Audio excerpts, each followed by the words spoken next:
அது அவருடைய கருத்து. என்னை பொறுத்தளவுக்கு யாரும் நாங்கள் திமுகவை எதிர்க்கக்கூடிய எந்த இயக்கம்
முதுக காட்டுறீங்க.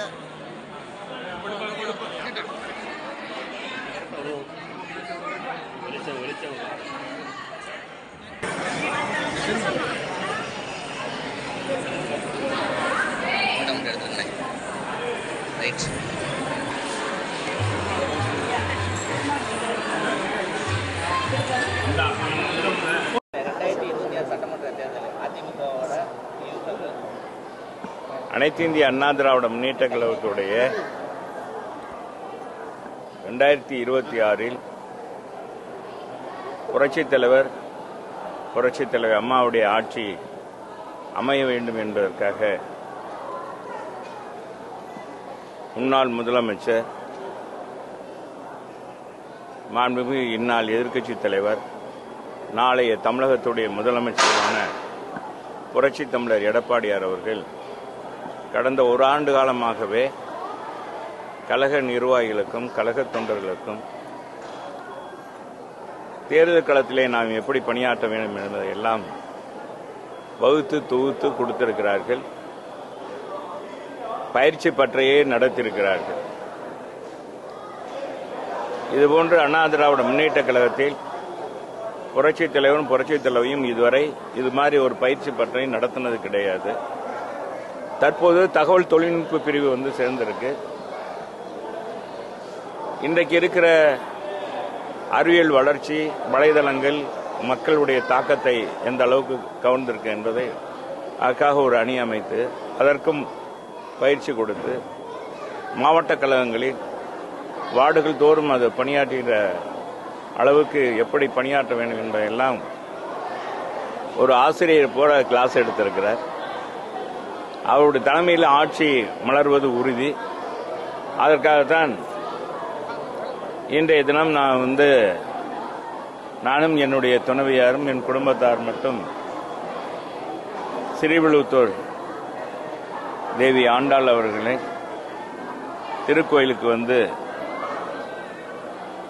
அவருடைய தரிசனத்தை பார்த்துவிட்டு அண்ணன் எடப்பாடியார் அவர்கள் மீண்டும் முதலமைச்சராக வேண்டும் என்பதற்காக அவருக்காக இங்கே பூஜை செய்துவிட்டு இப்பொழுது கழக தொண்டர்களோடு வந்து கொண்டிருக்கிறேன். அதெல்லாம் கழக பொதுச் செயலாளரிடத்திலாம் கேட்க வேண்டும். எங்களை பொறுத்தளவு களப்பணியாற்றுவது, தேர்தல் பணியாற்றுவது, இதுதான் எங்களை பொறுத்தளவுக்கு சொல்லியிருக்கிறார். எனவே இன்றைக்கு மக்களுடைய ஏகபூத்த எதிர்ப்போடு இந்த ஆட்சி மணந்து கொண்டிருக்கிறது. குறிப்பாக மாண்புமிகு தமிழகத்துடைய முதலமைச்சர் ஒன்றை புதிதாக ஒரு திட்டத்தை அறிவித்திருக்கிறார். உங்க கனவு என்ன, உங்க கனவே என்ன என்பதை சொல்லுங்கள், நாங்கள் நிறைவேற்றுகின்றோம். இன்னைக்கு தமிழக ஒட்டுமொத்த தமிழ் மக்களுடைய ஒரே கனவு என்னென்றால் திராவிட முன்னேற்ற கழக ஆட்சி விலக வேண்டும், இங்கே போதை கலாச்சாரம் ஒழிய வேண்டும், மாணவ செல்வங்களுடைய படிப்பு மீண்டும் கல்வி பணி தொடர வேண்டும், விலைவாசி குறைய வேண்டும், சட்ட ஒழுங்கு பேணி காக்க வேண்டும். அது புரட்சித் தலைவர் அம்மா ஆட்சியை புரட்சித் தமிழர் எடப்பாடியார் அவர்கள் சிறப்பாக கொடுப்பார்கள் என்பதுதான் அவருடைய எண்ணம். இந்த கூட்டணி மற்றதெல்லாம் பற்றி பேசுவதெல்லாம் எங்கள் கழக பொதுச் செயலாளர் தான்.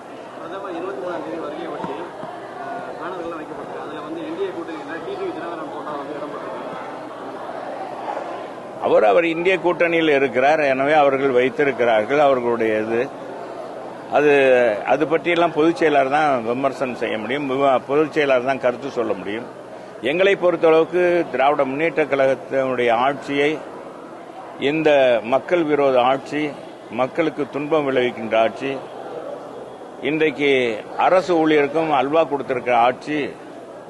உங்க ஊர்ல என்ன ஃபேமஸ்? பால்கோவா. பால்கோவாவே கொடுக்கக்கூடிய ஆட்சி எதுன்னா அது மாண்புமிகு முதல்வர் ஸ்டாலின் தலைமையில் இருக்கிற திமுக தான். யாருக்கு எப்படி எப்படி அல்வா கொடுக்கணுன்றது, எந்தெந்த இடத்துல எதாவது ஃபேமஸோ அதை சொல்லிடுவாங்க. அவங்களுக்கெல்லாம் பழைய ஓய்வூதிய திட்டம்னு சொல்லி அறிவித்து இன்றைக்கு அரசு ஊழியர்களே அதை ஏற்றுக்கொள்ளாத சூழ்நிலையில் திரும்ப கள போராட்டத்திலே இறங்கியிருக்கிறார்கள். கல்வி கற்றுக் கொடுக்கிற ஆசிரியர்களை ஒருமையில் திட்டி இன்றைக்கு குடும் சிறையில் அடைக்கிற அளவுக்கு இந்த அரசு கொடுங்கோல் ஆட்சியாக நடத்தி கொண்டிருக்கிறது.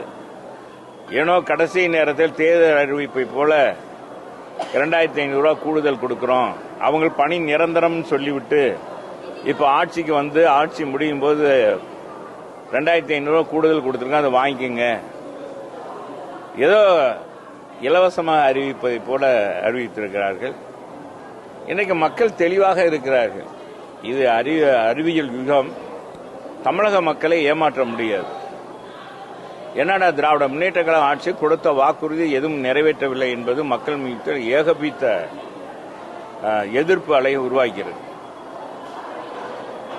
எந்த பொங்கலுக்கும் 5 பைசா கொடுக்காத இந்த அரசு இதுக்கு 3000 ரூபாய் கொடுத்திருக்கிறார்கள். தேர்தல் நேரத்திலும் கொடுப்பார்கள். இப்படி கொடுத்து நம்முடைய வாக்குகளை வாங்கி வெற்றி பெற்ற பிறகு நமக்கு மேலும் மேலும் வரிகளை விதித்து நாம் வெறும் துன்பத்தில் ஆளாகிவிடுவோம். மாணவர்கள், நம்முடைய பிள்ளைகள்லாம் எதிர்காலம் வீணாகிவிடும் என்ற அடிப்படையில் இன்றைக்கு மக்கள் விழிப்போடு இருக்கிறார்கள். இந்த ஆட்சியை அகற்ற வேண்டும் என்று. அது அவருடைய கருத்து. என்னை பொறுத்தளவுக்கு யாரும், நாங்க திமுகவை எதிர்க்கக்கூடிய எந்த இயக்கம் எங்க புரட்சி தமிழர் எடப்பாடியார் அவர்கள் தலைமையை ஏற்று வந்தால் ஏற்றுக்கொள்வோம். அவருடைய தலைமையில் ஆட்சி மலர்வதற்கு உறுதுணையாக செயல்படுகிற யாராக இருந்தாலும் எங்க பொதுச் செயலாளர் அறிவித்ததை போல நாங்களும் அதற்கு சொல்றோம். நன்றி, வணக்கம். இன்னைக்கு நம்ம இதுக்கு வந்திருக்கோம்.